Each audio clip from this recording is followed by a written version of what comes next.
जय जय रघुवीर समर्थ. शुकासारिखे पूर्ण वैराग्य जाचे, वसिष्ठा परिज्ञान योगेश्वराचे. कवी वाल्मिका सारिखा मान्य ऐसा, नमस्कार माझा सद्गुरु रामदासा. श्रीराम मला वाटते अंतरी त्वा वसावे, तुझ्या दासबोधासी त्वा बोध व्हावे. अपत्यापरी पाववी प्रेमग्रासा, महाराज या सद्गुरु रामदासा.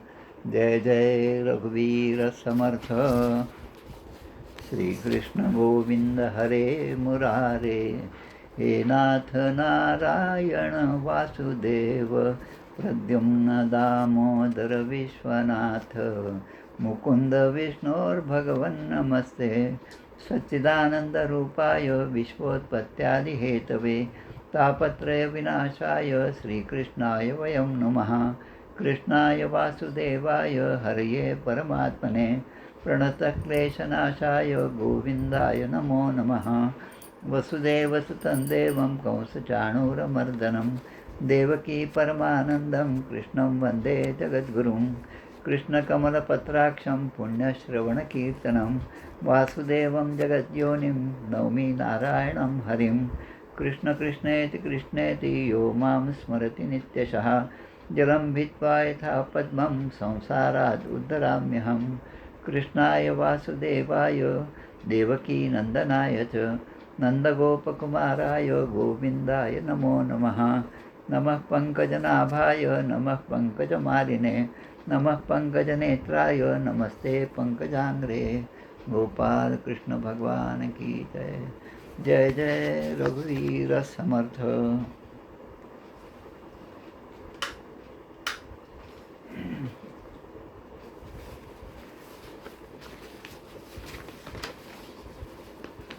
चतुश्लोकी भागवताचे श्लोक. ज्ञानं परमगुह्यं मे यद्विज्ञानसमन्वितं, सरहस्यं तदङ्गं च गृहाणगतितं मया. यावानहं यथा भावो यद्रूपगुणकर्मकः, तथैव तत्त्वविज्ञानम् अस्तु ते मदनुग्रहात्. अहमेवासमेवाग्रे नान्यं यद् सदसत्परं, पश्चादहं यदेतच्च यो वशिष्येत सोऽस्म्यहम्. ऋतेर्थं यत् प्रतीयेत् न प्रतीयेत् चात्मनि, तद्विद्यादात्मनो मायां यथा भासो यथा तमः. यथा महान्ति भूतानि भूतेषु चावचेष्वनु, प्रविष्टान्यप्रविष्टानि तथा तेषु न तेष्वहम्. एतावदेव जिज्ञासं तत्त्वजिज्ञासुनात्मनः, अन्वयव्यतिरेकाभ्यां यत् स्यात् सर्वत्र सर्वदा. एतमन्तं समातिष्ठ परमेण समाधिना, भवान् कल्पविकल्पेषु न विमुह्यति कर्हिचित्. गोपाल कृष्ण भगवान की जय. यानंतर तिसरा स्कंद आपला सुरू आहे, त्याची अवतरणिका. तृतीय स्कंद प्रथमोध्याय. उद्धव विदुर भेट होय. कृष्ण बालक्रीडा सांगता होय. उद्धव द्वितीयोध्यायी. तृतीय अन्यलीला चरित्र. विदुर मैत्रेय भेट चतुर्थ. मैत्रेय सांगे विदुराप्रत सृष्टिक्रम पंचमोध्यायी. षष्ठी विराट शरीर उत्पत्ती. सप्तमी प्रश्न. अष्टमी ब्रह्मोत्पत्ती. नवमी विधीद्वारा हरिस्तुती. दशमी सृष्टिकथा दशविध. मन्वंतर काल विभाग वर्णन, तो एकादश महान. द्वादश सृष्टी विस्तारण, 12 अवतार त्रयोदश. चतुर्दशी दिती गर्भधारण. पंचदशी जय विजय शाप वर्णन. षोडशी त्यांचे पतन. सप्तदशी जय हिरण्याक्षाचा. अष्टादशी हिरण्याक्ष वाराह युद्ध. 19वी हिरण्याक्ष वध. 20 विधिसृष्टी नानाविध. 21 कर्दम तपश्चर्या. कर्दमदेवहूती विवाह 22. कर्दमदेवहूती विहार 23. श्री कपिल जन्म 24. 25 भक्तिज्ञान. 26 भिन्न तत्वोत्पत्ती. 27 पुरुष प्रकृती योगे मुक्ती. 28 अष्टांग योग कृती. 29 भक्तिमर्म. 30 अधोगती स्वार्थांदाची. 31 गती मनुष्यांची. 32 धूम अर्चिर भक्तियोगाची. 33 मोक्ष देवहूती. गोपाल कृष्ण भगवान की जय.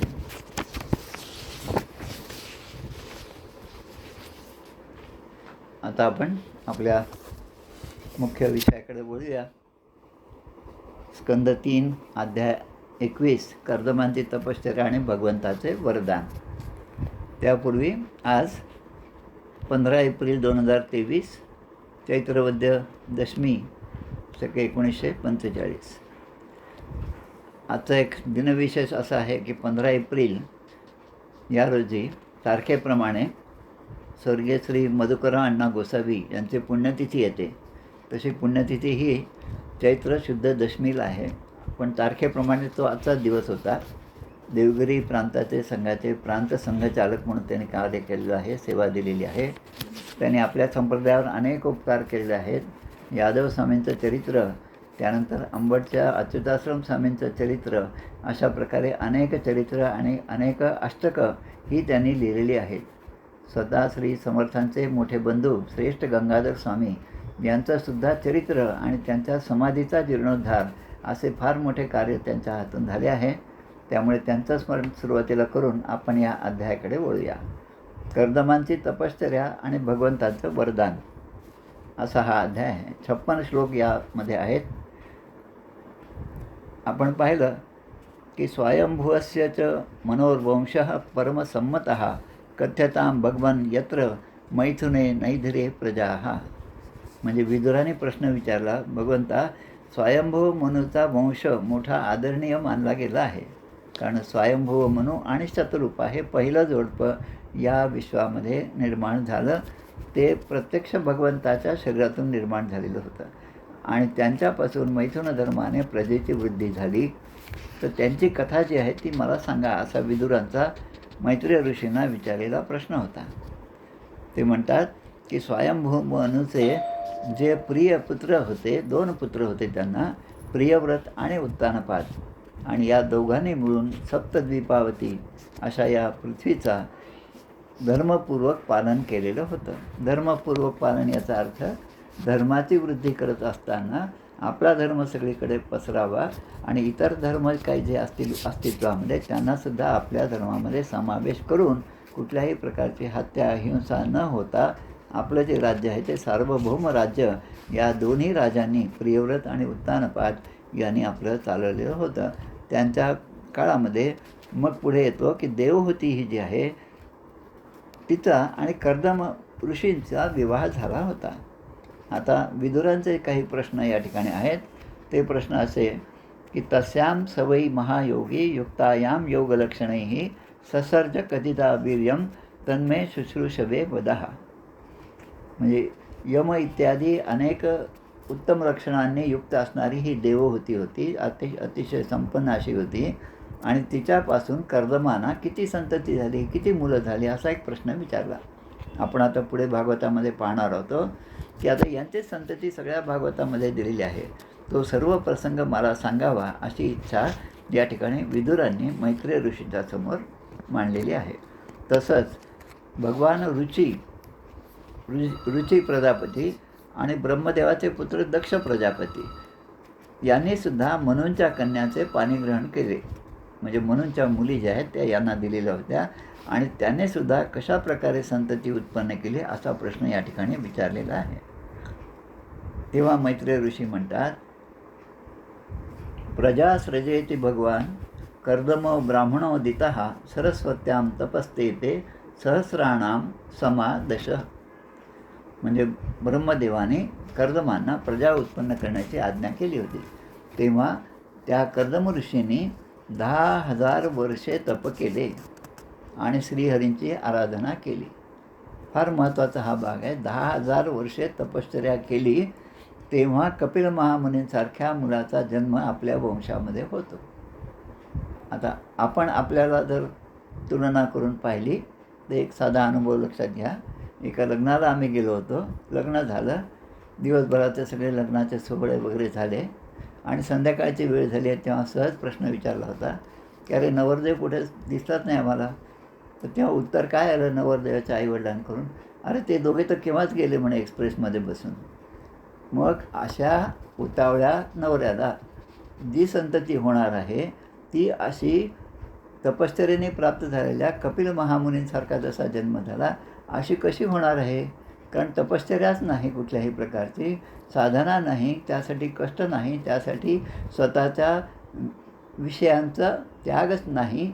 असं असताना चांगली प्रजा कशी निर्माण होणार? आपली मुलं ऐकत नाही असं आपण जेव्हा म्हणतो, तेव्हा त्याचं कारण जे असतं ते आपल्यावरच असतं. आपणच काहीतरी चूक केलेली असते, म्हणून असा प्रसंग आपल्यावर उत्पन्न होतो.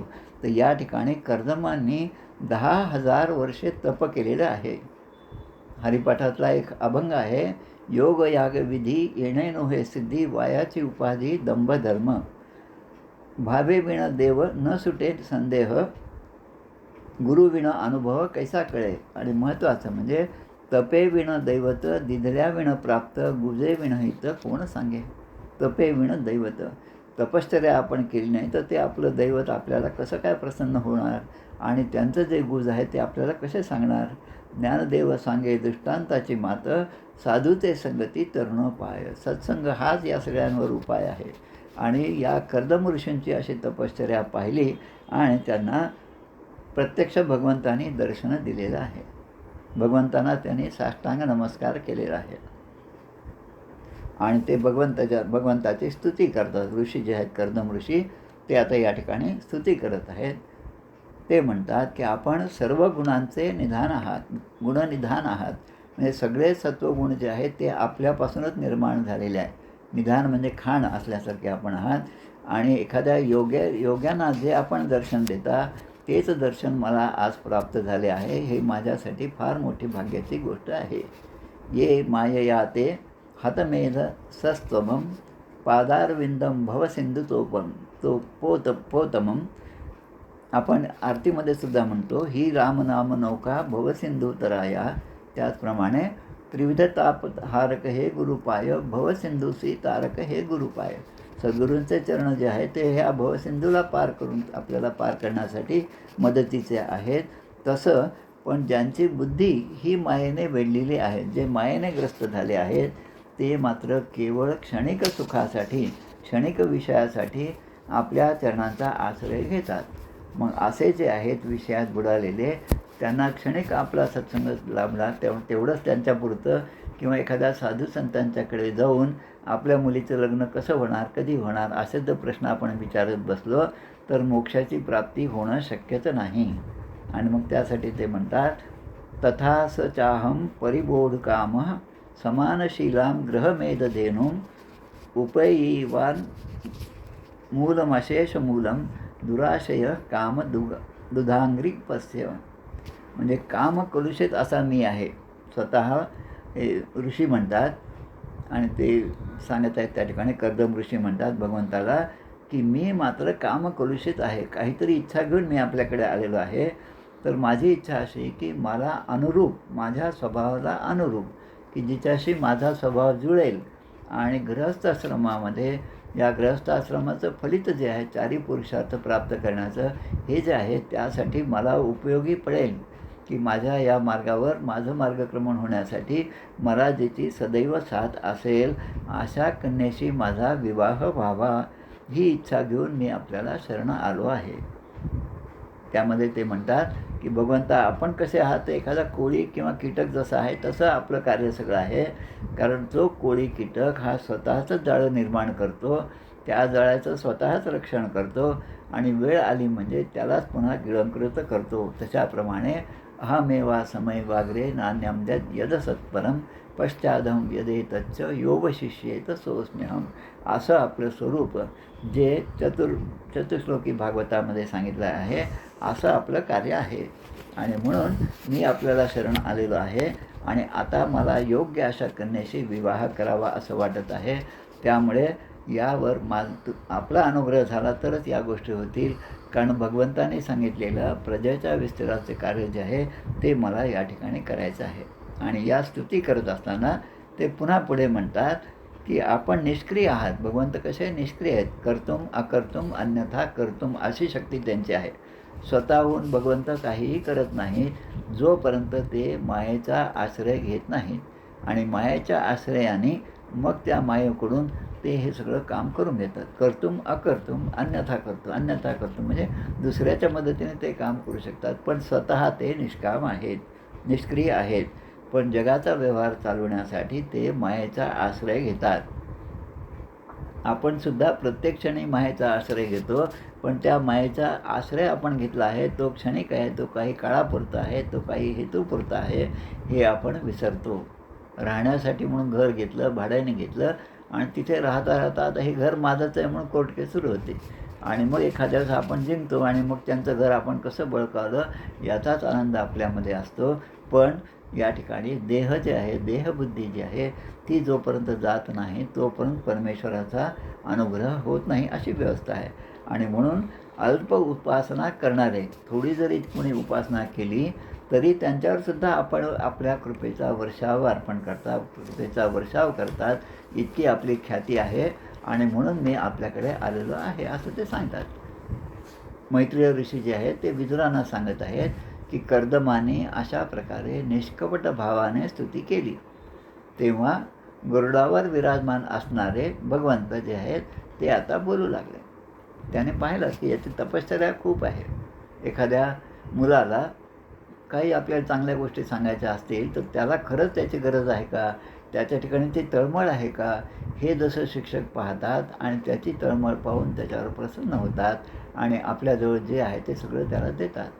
भगवान श्रीरामकृष्ण परमहंसांच्या ठिकाणी अशी तळमळ होती की आपल्या ठिकाणी असणारी ही आध्यात्मिक विद्या त्याला योग्य असा शिष्य मला प्राप्त झाला पाहिजे आणि तो ज्या क्षणीत मला प्राप्त होईल त्या क्षणी मी त्याला माझ्याकडचं सगळं हे वैभव आध्यात्मिक जे आहे ती मी त्याला देऊन टाकेन आणि मी आता एकदम निर्धनासारखा होऊन जाईन, अशी तळमळ त्यांच्या ठिकाणी होती. आणि म्हणून भगवंतांनी त्या नरेंद्राच्या मनामध्ये भगवंताच्या प्राप्तीसाठी तो प्रश्न निर्माण केला त्यांच्या मनामध्ये की प्रत्यक्ष भगवंताला कोणी पाहिलं आहे का, हा प्रश्न सुरू झाला. तेव्हा ते नरेंद्र कॉलेजमध्ये होते. प्राचार्यांना विचारलं, त्याने सांगितलं की फक्त त्या कालीमातेचा जो पुजारी आहे तिथे तू जा आणि तिथले जे पुजारी आहेत त्यांनाच भगवंताचं दर्शन झालेलं आहे आणि त्यांचा अधिकार असा आहे ते तुलासुद्धा असं दर्शन घडवून आणतील. म्हणजे अशी तळमळ जेव्हा असते तेव्हा ती जी स्तुती केलेली असते ती स्तुती भगवंतापर्यंत पोहोचते. त्याप्रमाणे या ठिकाणी कर्दमा, तू माझी तपश्चर्या केली आहेस आणि 1 नाही 2 नाही पण 10,000 वर्षे तपश्चर्या केली आहे. ध्रुव बाळांनी पण तपश्चर्या केली ते आपण पाहतो. 5 वर्षाचा ध्रुव अगदी 6 महिन्याची तपश्चर्या झाली, पण ती इतकी प्रखर होती की त्यामुळे प्रत्यक्ष भगवंताला त्या ठिकाणी अवतीर्ण व्हावं लागलं. मनातील भाव त्यांनी ओळखला आणि मग भगवंत म्हणतात की अरे तुझ्या मनातला विचार जो आहे तोही मी आधीच ओळखला आहे आणि त्याप्रमाणे तजवीजसुद्धा केलेली आहे. काय केलं ते सांगतात, नवई जातो मृषैव स्यात् प्रजाध्यक्ष मदर्हणम भवद्विधेष्वतितराम मयी संग्रभितात्मनाम. म्हणजे माझी आराधना कधीच निष्फळ होत नाही. भगवंताचं घेतलेलं नाम कधीही वाया जात नाही. ते कसंही घ्या, वेळे वाकुळे गायनं परी तुझा म्हणवेनं. कसंही आवाज चांगला असो नसो त्याचं नाम घ्या, ते प्रत्येक नाम आपल्याला भगवंताजवळ जाण्यासाठी काहीतरी मदतच होणार आहे, ते कधीही वाया जाणार नाही. म्हणून माझी आराधना कधीच निष्फळ होत नाही आणि ज्याचे चित्त माझ्यामध्येच लागलेलं आहे आणि माझ्या आश्रयाने जो राहतो. आणि आपल्या नारद महर्षींनी जे सांगितलं आहे त्याप्रमाणे नारद भक्तिसूत्रामध्ये अन्य आश्रयो त्यागः, म्हणजे इतर आश्रय मला हे आश्रय देतील, मला हे मदत करतील असं सांसारिक मागणं न मागता एका भगवंताशिवाय आता दुसरी कोणीच नाही. नान्यम जाने नैव जाने न जाने. अशा प्रकारे स्वतः भगवान शंकर जेव्हा पार्वती मातेला सांगतात की या रामाशिवाय मी दुसऱ्या कुठल्याही दैवत हे मी जाणत नाही, असा तो राम आहे असं जेव्हा सांगतात तेव्हा त्यांचा भाव जो आहे तो एकाच ठिकाणी स्थिर झालेला असतो आणि मग त्याला त्याचं फळ मिळतं. तसं माझी उपासना ही कधीच वाया जात नाही आणि तुझ्यासारख्यांनी ही जी 10,000 वर्ष माझी तपश्चर्या केली आहे, तप केलेलं आहे, त्यामुळे तर तुला अधिकच चांगलं फळ जे आहे ते माझ्यातर्फे मिळणार आहे असं या ठिकाणी भगवंतांनी कर्दम ऋषींना सांगितलेलं आहे. कर्दमूर्ती आता काय म्हणतात, सचैह विप्र राजर्षीर महिष्या शतरूपया आस्यास्यती दिदृक्ष त्वाम परशो धर्म कोविदः. संस्कृत भाषेमध्ये आद्य म्हणजे आज, आज. आणि मग आपण म्हणतो उद्या, परवा म्हणजे श्वहा, परश्वहा, प्रपरश्वहा. काल, कालला म्हणतो ह्य म्हणतो, परवा म्हणजे परह्य, आणि त्याचा 13वा जो आहे त्याला प्रपरह्य म्हणतात. अशा प्रकारे या शब्दामध्ये एक शब्द येतो परश्वो धर्म कोविदहा, म्हणजे जो मनु आणि शतरूपासह या ठिकाणी येणार आहेत आणि ते आपल्या मुलीला घेऊन येणार आहेत. आणि केव्हा येणार हे सांगितलं भगवंतानी की ते परवाच्या दिवशी तुझ्याकडे येणार आहेत. परश्वहा, तुझ्या मनातली जी इच्छा आहे ती पूर्ण करण्यासाठी मनु शतरूपा प्रत्यक्ष या ठिकाणी येतील आणि आपली कन्या देवहूती हिला घेऊन येतील आणि ती तुझ्यासाठी योग्य अशी कन्या आहे. म्हणून तुझा मनातले भाव पाहून मी अशीच तजवीज अरेंजमेंट आधीच मी करून ठेवलेली आहे. ते आता परवाच्या दिवशी तुझ्या या आश्रमामध्ये येतील. आणि मग त्या देवहूतीबद्दलचं वर्णन या ठिकाणी दिलेलं आहे. ते म्हणतात अनुरूपाय ते प्रभो, ती देवहूती कशी आहे, ती विवाहाला अनुरूप आहे आणि तुला जो पारमार्थ मार्गामध्ये प्रगती करायची आहे त्याला अनुरूप अशी ही एक कन्या आहे.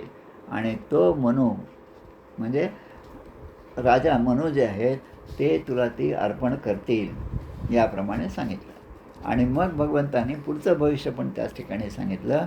यात आत्मभृतं वीर्यं नवधा प्रसविष्यती वीर्ये त्वदीये ऋषयः आधास्त्यंतंजसात्मनः. कर्दमा, त्या देवहूतीपासून तुला 9 कन्या होतील, हे सुद्धा भविष्य सांगितलं. आणि त्या 9 कन्यांपासून आणि ब्रह्मदेवाच्या 9 मानसपुत्रांपासून अनेक ऋषीगण उत्पन्न होतील, असं भविष्य भगवंतांनी कर्दम ऋषींना सांगितलेलं आहे. आता भागवतामधलाच दुसरा भाग जो पुढे येणार आहे त्याचा आपण आता संदर्भ या ठिकाणी घेऊया. हा संसार कोणाचा आहे तर कर्दम आणि देवहूतींचा आहे. या देवहूतीला कर्दमांच्यापासून 9 कन्या झाल्या. आता त्यांची नावं आपण फक्त आज पाहूया आणि मग पुढे त्यांचा पुन्हा विस्तार जो आहे तो आपण पुन्हा पाहणार आहोत. त्यामधली जी कला नावाची कन्या आहे ती मरीची ऋषींना दिलेली आहे. अनुसया जी कन्या आहे ती अत्रि ऋषींना दिली. श्रद्धा नावाची कन्या जी आहे ती अंगिरा ऋषींना दिली. हविर्भूह ही जी मुलगी आहे ती पुलत्स्य ऋषींना दिली. गती नावाची कन्या जी आहे ती पुलह ऋषींना दिली. क्रिया जी आहे ती कृतू ऋषींना दिली. आणि ख्याती हे जे नाव आहे ती भृगु ऋषींना दिली. आता या प्रत्येकाचा विस्तार आपल्याला पुढे पाहायचाच आहे. फक्त आता भृगु लक्षात घ्या. भृगु म्हणजे भृगु वासर म्हणजे शुक्रवार. या भृगूंचं कार्य काय आहे? 2 गोष्टी महत्त्वाच्या. तिन्ही देवता ब्रह्मा आणि विष्णू आणि शंकर यामधले श्रेष्ठ देवता कोण यासाठी निवड करण्यासाठी भृगु ऋषींना पाठवलेलं होतं. आणि या भृगु ऋषींनी या तिन्ही देवतांची परीक्षा घेतली आणि त्यामध्ये श्रेष्ठ जे आहे ते फक्त विष्णू आहेत, महाविष्णू आहेत, हे भृगु ऋषींनी सांगितलेलं आहे. आणि दुसरं श्रीमद भागवताच्या संदर्भामध्ये भृगु ऋषींनी या सगळ्या श्रीमद भागवताच्या कार्यक्रमाचं आयोजन केल्यानंतर सगळ्यांना निमंत्रणं स्वतः भृगु ऋषींनी दिलेली आहेत. आणि ते म्हणतात या ज्यांच्या नशिबामध्ये असेल भागवताचं श्रवण जे भवे भवे यथा पुण्यम, चांगल्या प्रकारचं पुण्य जर आपल्या पदरी असेल तर श्रीमद भागवताचं श्रवण घडतं, हे सांगणारे हे भृगु ऋषी आहेत. त्यानंतर अरुंधती ही जी कन्या आहे ती वसिष्ठ ऋषींना दिलेली आहे, अरुंधती आणि वसिष्ठ. त्यानंतर शांती ही कन्या जी आहे ती अथर्व ऋषींना दिलेली आहे. आता ही जी सगळी नावं आपण घेतली त्यासाठी 2 संदर्भ आहेत. या 3ऱ्या अध्यायामधल्या 3ऱ्या स्कंदामधल्या 12व्या अध्यायामध्ये एक श्लोक येतो. मरीचिर अत्र्या अंगिरसौ पुलत्स्य पुलः कृतुः भृगुर्वसिष्ठ दक्षश्च दशमस्तत्र नारदः. म्हणजे भगवंताचे म्हणजे ब्रह्मदेवांचे हे 10 मानसपुत्र आहेत. मरीची, अत्रि, अंगिरस, पुलत्स्य पुलह कृतुः, भृगु, वसिष्ठ आणि 10वे जे आहेत ते नारद आहेत. आणि यांच्या उत्पत्तीबद्दलचा सुद्धा एक श्लोक आपल्याला येऊन गेला त्याच अध्यायामध्ये, स्कंद 3 आणि 12वा अध्याय. त्यामध्ये नारदांचा जन्म या ब्रह्मदेवांच्या मांडीपासून झालेला आहे. दक्षांचा जन्म ब्रह्मदेवाच्या अंगठ्यापासून झालेला आहे. वसिष्ठांचा भगवंताच्या या ब्रह्मदेवांच्या प्राणापासून झालेला आहे. भृगु यांचा जन्म या ब्रह्मदेवांच्या त्वचेपासून झाला. कृतू जे आहे ते हातापासून निर्माण झालेले आहेत. पुलह जे आहे ते नाभीपासून निर्माण झाले. पुलत्स्य जे आहे कानापासून निर्माण झाले. अंगिरा जे आहे ते मुखापासून निर्माण झाले. आत्री हे ब्रह्मदेवाच्या डोळ्यापासून निर्माण झाले. मरीची मात्र ब्रह्मदेवाच्या मनापासून उत्पन्न झालेले आहे. हा श्लोकसुद्धा याच तृतीय स्कंधामध्ये 12व्या अध्यायामध्ये पूर्वी झालेला आहे. असे ब्रह्मदेवाचे जे मानसपुत्र आहेत 9 वेगळे पकडतात आणि 10वे जे आहेत ते नारद आहेत. त्यामुळे या 9साठी कन्या ज्या आहेत ते या देवहूतीच्याच कन्या 9 कन्या आहेत. कर्दम देवहूतींच्या झालेल्या 9 मुली ज्या आहेत ते यांना दिलेल्या आहेत. पुढे यांचा वंशाचा विस्तार जो आहे तो सुद्धा आपल्याला पुढे पाहायचा आहे. अशा प्रकारे ते पुढे सांगतात. आता सहाहं स्वांशकलया तद्वीर्येण महामुने तव क्षेत्रे देवहूत्यां प्रणेष्ये तत्वसंहितं. म्हणजे आता भगवंत कर्दम ऋषींना सांगत आहेत. कारण कर्दम ऋषींनी जी तपश्चर्या केली त्याचं फळद्रूप त्यांना भगवंताचं दर्शन झालं आणि भगवंत त्यांना आनंदाने आशीर्वाद देत आहेत आणि पुढील भविष्य सांगत आहेत. मग भगवंत या ठिकाणी सांगतात की मी सुद्धा अंशरूपाने कर्दम ऋषींना ते म्हणतात की तुझ्यापासून देवहूतीच्या गर्भामध्ये अवतार धारण करणार आहे आणि तो अवतार धारण करून माझं नाव हे कपिल महामुनी असणार आहे आणि मी सांख्यशास्त्राची रचना करेन. आता नोकरीमध्ये असताना माझा विषय संख्याशास्त्र हा होता. संख्याशास्त्र म्हणजे स्टॅटिस्टिक्स. आणि हा जो कपिल मुनीचा आहे सिद्धांत जो आहे तो सांख्यशास्त्राचा हे वेगळं आहे सांख्यशास्त्र. आणि कपिल महामुनींनी या सांख्याचा उपदेश जगाला केलेला आहे. गीतेचा दुसरा अध्याय जो आहे तो सांख्य योगदर्शन नाम जो आहे तो गीतेमधला दुसरा अध्याय आहे. आता याबद्दलचं सांगतात की मैत्रेय ऋषी आता पुढे सांगतात एवं तमनुभाष्याथ भगवान प्रत्यगक्षजाः जगाम बिंदू सरसः सरस्वत्या परिश्रितात. आता ही जी तपश्चर्या केलेली आहे कर्दम ऋषींनी ती कुठे केली तर इंद्रिय अंतर्मुख झाल्यावर प्रगट होणारे श्रीहरी ज्या ठिकाणी त्यांनी तपश्चर्या केली त्या ठिकाणी भगवंताने दर्शन दिलं आणि सरस्वती नदीच्या बाजूनेच घेर आहे आणि मध्ये हे बिंदू सरोवर आहे आणि त्या बिंदू सरोवरावरून अशा प्रकारचं आशीर्वाद आणि भविष्य सांगून भगवंत जे आहे त्या ठिकाणून ते निघून गेलेले आहेत. आता ही सरस्वती नदी आणि त्या ठिकाणचं असणारं हे बिंदू सरोवर याचा थोडासा आपल्याला विचार करावा लागेल. कारण हे सरस्वतीच्या पाण्याने हे बिंदू सरोवर हे असं एक विलक्षण असं स्थान आहे की भक्त कर्दम यांच्याबद्दलची कृपा करुणा ही भगवंताच्या डोळ्यातून व्यक्त झाली. एखाद्यावर आपण कृपा करतो एखाद्याच्या दर्शनाला गेल्यानंतर त्यांचा आशीर्वाद आपल्याला जेव्हा मिळतो तेव्हा आपल्या डोळ्यातून अश्रू येतात हे बरोबर आहे. पण आपण ज्यांच्या पाया पडतो ज्यांचा आशीर्वाद घेतो त्यांनासुद्धा मनापासून आनंद झाला तर काही अश्रुबिंदू त्यांच्या नेत्रातून सुद्धा उकळलेले असतात. राम भरत मिलाप या दोघांची जेव्हा भेट झाली तेव्हा भरताला तर भरून आलंच असेल पण प्रत्यक्ष रामांच्याच डोळ्यामध्ये सुद्धा तसंच पाणी आलं असेल. त्याच पद्धतीने या ठिकाणी कर्दम ऋषींची भेट झाल्यानंतर भगवंतांना त्यांच्या करुणेच्या मुळे भगवंताच्या डोळ्यातून सुद्धा अश्रुबिंदू उघळलेले होते आणि भगवंताच्या डोळ्यातील हे अश्रुबिंदू म्हणजेच हे बिंदू सरोवर आहे. ते कुठे आहे त्याचा विस्तार काय आहे हे सुद्धा आपण पाहणार आहोत. आणि ते जे पाणी आहे त्या बिंदू सरोवराचं ते अत्यंत कल्याणकारक आहे कल्याणप्रद असं आहे. आणि एखादा अमृत जो आहे जसं संजीवनी प्राप्त होते त्याप्रमाणे हे बिंदू सरोवर तीर्थ आहे. बिंदू सरोवर आज गुजरातमध्ये आहे. त्या ठिकाणी कर्दम ऋषींचा मोठा आश्रम होता ज्या ठिकाणी कर्दम ऋषींनी 10,000 वर्षे तपश्चर्या केलेली होती. या बिंदू सरोवरची काही माहिती जी आहे ती थोडीशी पाहूया आपण. आपल्या हिंदुस्थानामध्ये भारतामध्ये 5 पवित्र सरोवर असे मानलेले आहेत. त्यामध्ये एक म्हणजे मानस सरोवर. यामध्ये क्रम नाही पहिला हा श्रेष्ठ दुसरा हा कनिष्ठ असं नाही पण हे 5 सरोवर फार महत्त्वाचे मानली जातात. एक म्हणजे कैलास मानसरोवर, दुसरं पुष्कर सरोवर, तिसरं पंपा सरोवर, चौथं नारायण सरोवर आणि 5वं जे आहे ते बिंदू सरोवर.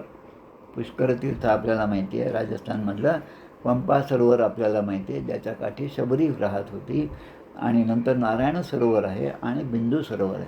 हे जे बिंदू सरोवर हे आपल्या दृष्टीने महत्त्वाचं या कथेसाठी की ज्या ठिकाणी कर्दम ऋषींनी 10,000 वर्षे तपश्चर्या केलेली होती. या सरोवराला दुसरं नाव जे आहे ते मातृगया तीर्थ असं म्हणतात. गया तीर्थ जे आहे, गया जे आहे त्या गयेला गेल्यानंतर आपल्या पितरांसाठी श्राद्ध करतो आपण, त्याच पद्धतीने या ठिकाणी आईसाठी श्राद्ध केलेली हे मातृगया तीर्थ हे सुद्धा तेवढंच पवित्र असं तीर्थ आहे. आपल्या अकोल्यापासून जर विचार केला आता त्या गुगल मॅपवरनं वगैरे या सगळ्या गोष्टी घरबसल्याच आपल्याला पाहायला मिळतात. जसं मी पाहिलं गुगल मॅपवरून, त्याप्रमाणे अकोल्यापासून निघालं तर फक्त 16-17 तासामध्ये आपण या बिंदू सरोवरापर्यंत जाऊन पोहोचू शकतो. त्या ठिकाणी ऋषींचा आश्रम होता. 10,000 वर्षे त्या ठिकाणी त्यांनी तपश्चर्या केली होती. गुजरातमधलं जे राजधानीचं शहर आहे गांधीनगर किंवा अहमदाबाद जे आहे तिथून 130 किलोमीटरवर हे बिंदू सरोवर आहे. द्वापार युगामधलं हे सरोवर आजही कलियुगामध्ये ते आहे त्या ठिकाणी. आणि भगवान परशुराम जे आहेत त्यांनी रेणुका मातेचा आपल्या वडिलांच्या जमदग्नी ऋषींच्या सांगण्याप्रमाणे रेणुका मातेचा जो शस्त्राने म्हणजे आपल्या परशुनी तिचं शिर जे आहे ते धडा वेगळं जे केलेलं होतं, तर त्याने या ठिकाणी येऊन आपल्या मातेचं श्राद्ध केलेलं आहे. विष्णू पुराणामध्ये याचा खूप चांगल्या प्रकारचा उल्लेख आहे. 3-4 अध्याय यासाठी दिलेले आहेत. रेणुका मातेचं श्राद्ध केलेलं हे ठिकाण म्हणजे आपलं बिंदू सरोवर आहे. ऋग्वेदामध्ये अनेक ऋचांमध्ये या बिंदू सरोवराचा उल्लेखसुद्धा केलेला आहे. याचप्रमाणे इतर सरोवर आहेत. अमृत सरोवर एक आहे जे कर्नाटकामध्ये आहे. नंदी हिल्स कर्नाटकाचा जो भाग आहे, नंदी हिल्स आपण सगळे जाऊन पाहतो. त्याचप्रमाणे कपिल सरोवरसुद्धा आहे जे राजस्थानमध्ये आहे, बिकानेरच्या जवळ.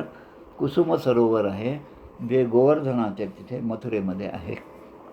नल सरोवर नावाचं एक सरोवर आहे जे गुजरातमध्ये अभयारण्य अहमदाबादच्या जवळ जे आहे तिथे आहे.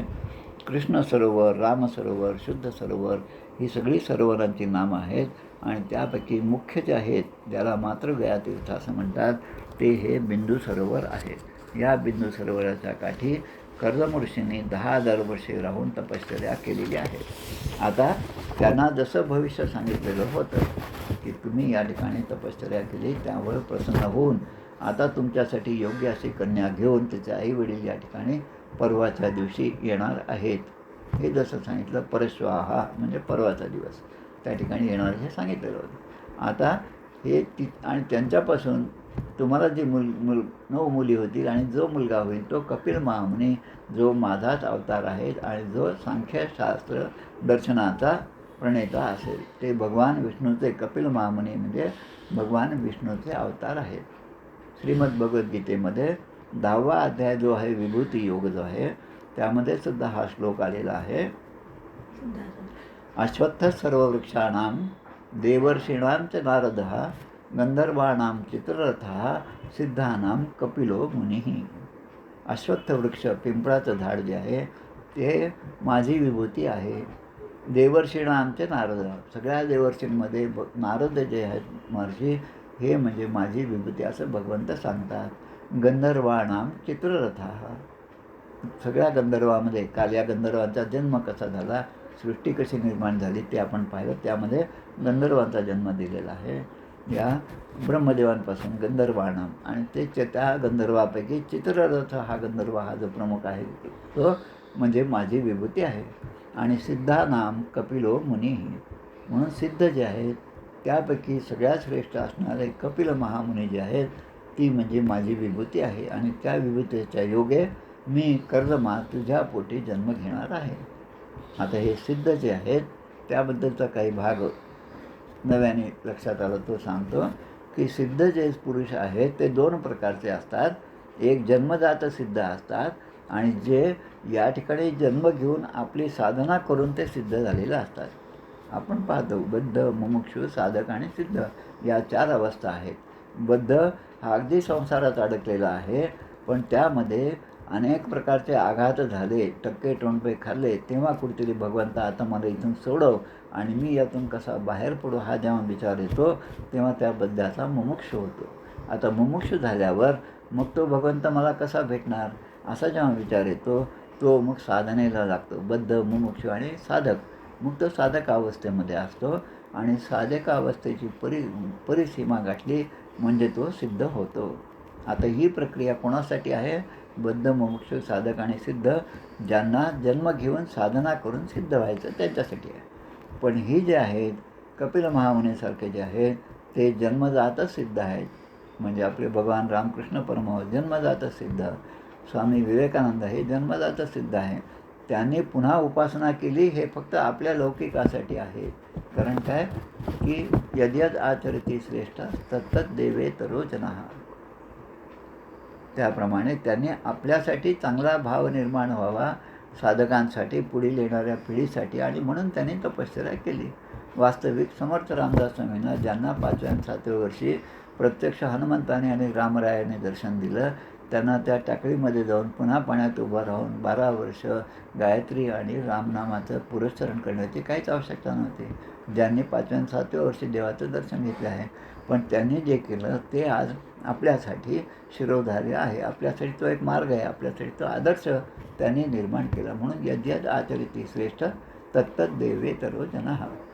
मग या ठिकाणी सिद्धानाम कपिलो मुनिः हे आदिसिद्ध असं कपिल महामुनींना आदिसिद्ध म्हणतात.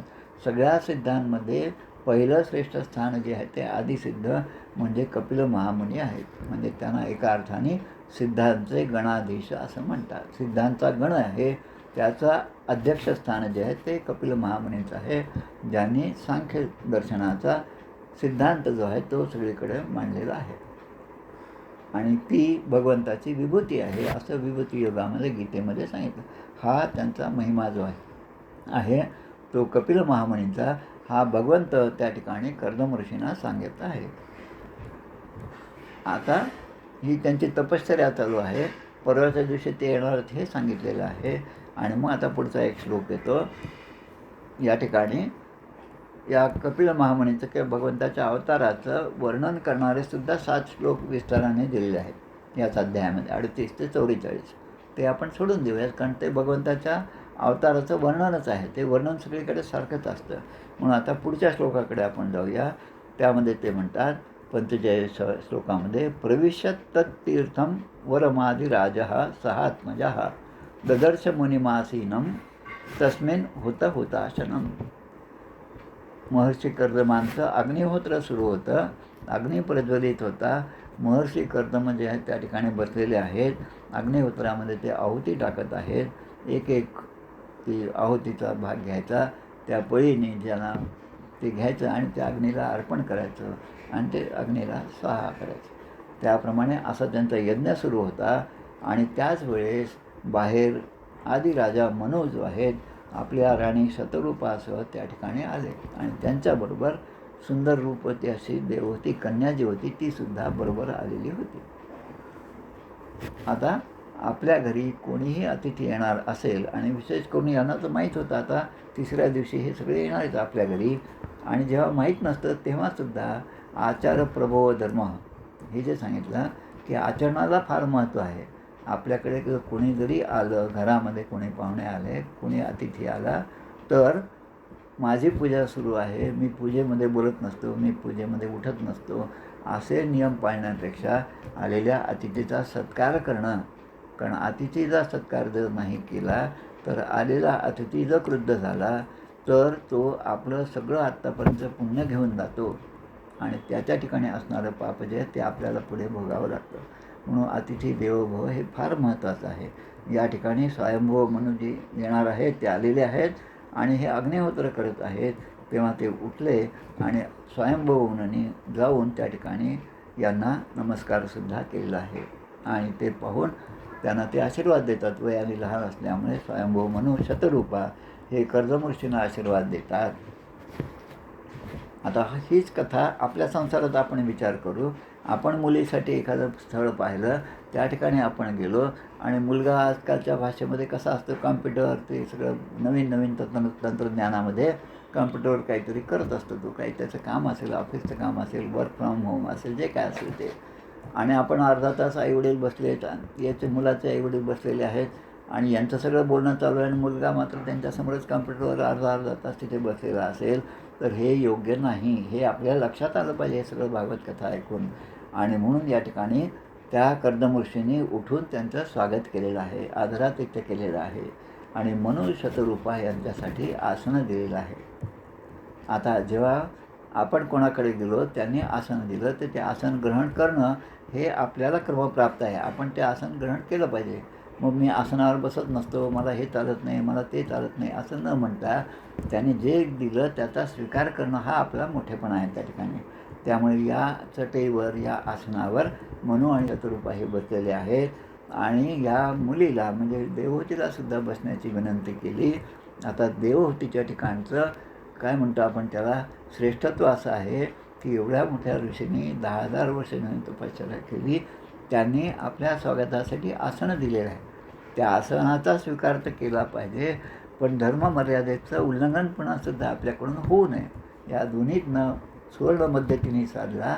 तिने त्या आसनाला फक्त हात लावला आणि आसनाच्या बाजूला ती जमिनीवर बसलेली आहे. म्हणजे मुलीची परीक्षा जी आहे ती तिच्या अशा प्रकारच्या वागणुकीतून होत असते. आता तिसरीच गोष्ट असते, वागणूक तर दूर राहिली, चांगलं वागणे दिसले केली ते झालं की मुलगी पसंत आहे म्हणतात.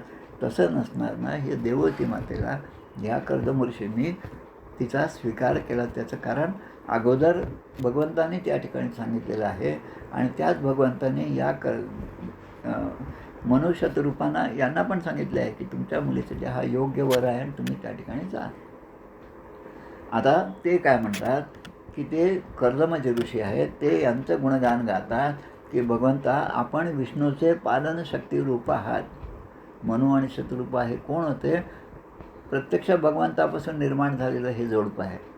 मनु शतरूपा पहिले पती पत्नी जे असतील जगामधले तर हे आहेत आणि भगवंताचं पालन जे आहे हे जे काम आहे ते करण्याचं काम तुमचं आहे. या सृष्टीमधल्या जीवमात्रांचं पालन करणं हे तुमचं काम आहे आणि हे करण्यासाठी तुम्ही सर्वत्र संचार केला पाहिजे.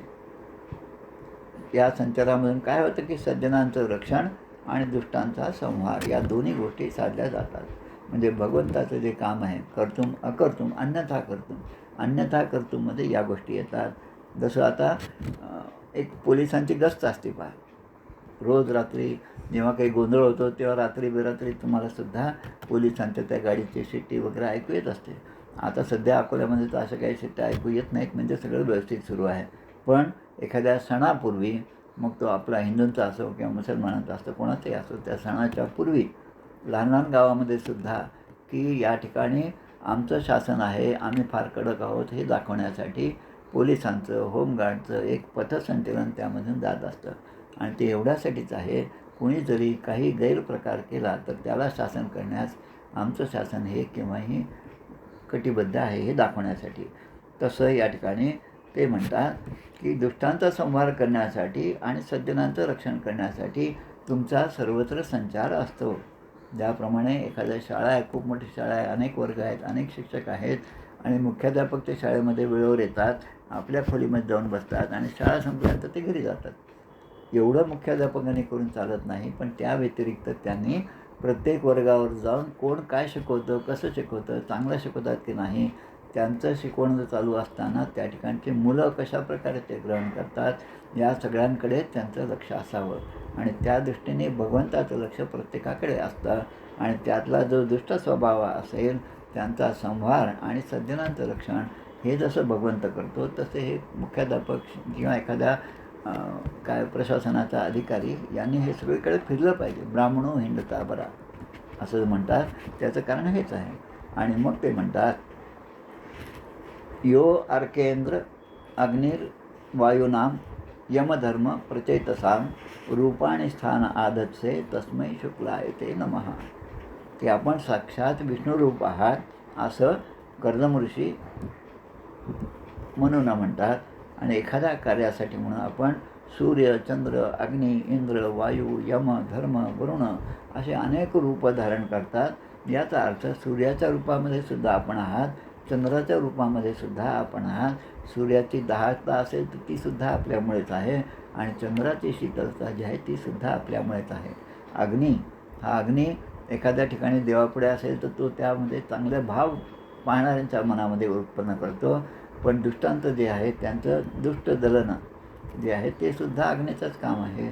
म्हणून या प्रत्येक रूपामध्ये मग चांगलं असो किंवा वाईट असो तुम्हीच अनेक रूपे धारण करतात. म्हणून अशा या तुमच्या रूपाला मी माझा नमस्कार करतो. अशा प्रकारे कर्दम प्रजापती त्यांना सांगत आहेत. आणि मग शेवटच्या भागामध्ये यांच्याबद्दलचा कर्दमांचा आता ते सांगतात की हे जे मनुष्यरूप आहेत, राजा आहेत, की यांचा राज्यकारभार कसा आहे की ते एखाद्या विजयी रथावर, ज्यामध्ये रत्नजडित असा रथ आहे, त्याच्यावर बसून आणि प्रचंड असं धनुष्य जे घेऊन आपल्या हातामध्ये घेऊन त्या धनुष्याचा जेव्हा टणत्कार करतात, ती दोरी ओढल्याबरोबर ज्या वेळेस बाहेर पडतात, फ्रिक्वेन्सी इतकी असते. सघोषो धृतराष्ट्रान गीतेमध्ये खूप हृदयाने विदारेत, की हृदय विदारून जातं अशा प्रकारचा आवाज तो होतो.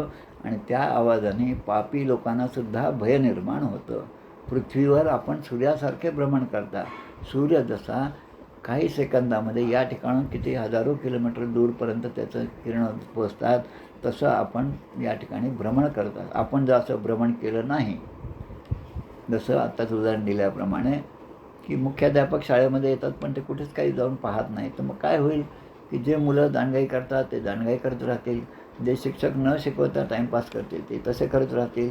म्हणून या ठिकाणी वर्णाश्रम धर्माची मर्यादा पाळून चोर आणि डाकू जे आहेत त्या वर्णाश्रम धर्मालाच घाला घालतील आणि तो तात्काळ कसा नाहीसा होईल अशा प्रकारचं दुष्कृत्य ते करतील. विषय लोलुप जे मनुष्य आहेत ते अधर्म माजवतील. आणि जर आपण निष्काळजी राहिला तर हे जग दुराचारी लोकांच्या तावडीमध्ये जाईल. मग ते जग असेल किंवा एखादं शासन असो, अशा प्रकारे होईल. म्हणून आपण या ठिकाणी सगळीकडे संचार करत असतात.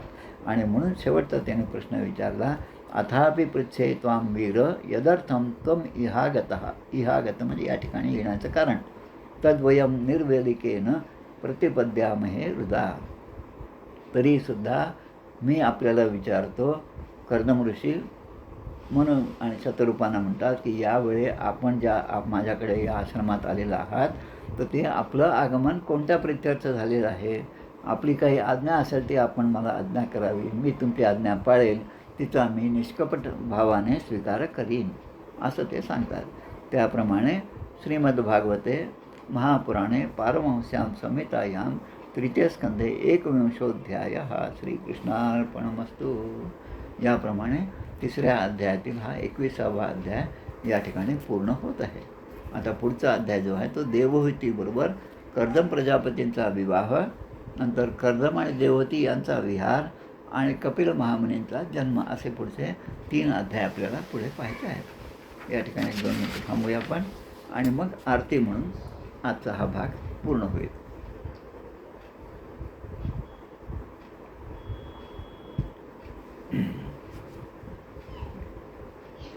जय हो जय श्री भागवता, आरती करे तुझ भगवंता.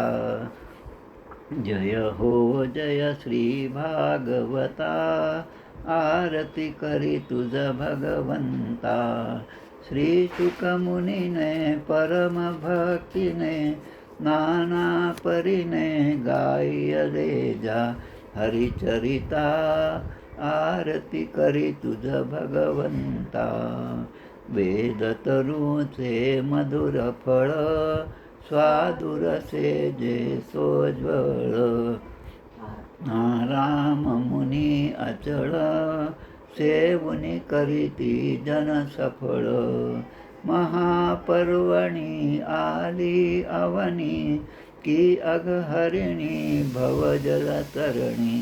ती पतिता आरती करी तुझ भगवंता. येथे व्यासाची वाणी, सार्थक हरिगुण गावोनी. शास्त्र पुराणी मुकुटमणी, परम प्रेमामृत जननी. सहज सेविता भाविक भक्ता, उदारदाता मोक्ष तत्वता देहाता. आरती करी तुझ भगवंता. गमते जणू मानस तीर्थ 12 सोपाने युक्त निर्मल भक्ती जले भरित विहरे हरिहंस चितेथ श्लोक सुकमले संत अलिकुले सेवुनी रमले भान विसरले रस पिता आरती करी तुझ भगवंता अपार महिमा ग्रंथाचा वदवे ना कोणासाचा मेवा कविवर संतांचा प्राणची कीर्तनकारांचा जणू बोधाचा स्वयंप्रभेचा 12 कळीचा रवी अंतरीचा तमहरता आरती करी तुझ भगवंता ग्रंथ नव्हे हा श्रीकृष्ण गीते वेधी मन पूर्ण अनन्य होता या शरण कथित टळे जन्म मरण त्रिताप जाती चिरये शांती नाथ ही वदती रामपदी ठेवी माथा आरती करी तुझ भगवंता जय हो जय श्री भागवता आरती करी तुझ भगवंता गोपाल कृष्ण भगवान की जय जय जय रघुवीर समर्थ